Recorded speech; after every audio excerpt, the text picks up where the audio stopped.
आता तुम्ही म्हणत असाल हे पाणी प्यायचा व्हिडिओ का दाखवतेय, तर हा पण इम्पॉर्टंट आहे का? येस, पाणी तुमच्या शरीरामध्ये खूप जास्त काम करणार आहे. मेन म्हणजे तुम्हाला दिवसातून 2 ते 3 लिटर एवढं पाणी नाही जात, पण ट्राय करा की 1-1 तासाला 2-2 तासाला तुमचं पाणी 1-1 ग्लास तरी पाणी पोटात गेलं पाहिजे. सो त्यामुळं दिवसातून 2 ते 3 लिटर पाणी प्यायचं आहे. ठीक आहे, सतत कंटिन्युटी थोडंसं पाण्यामध्ये असलं पाहिजे का बॉडीमध्ये हायड्रेशन मेंटेन राहतं त्याने.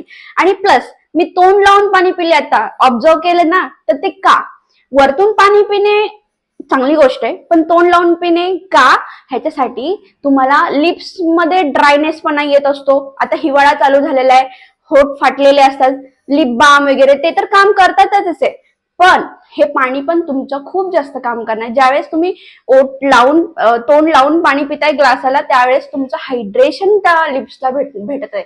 सो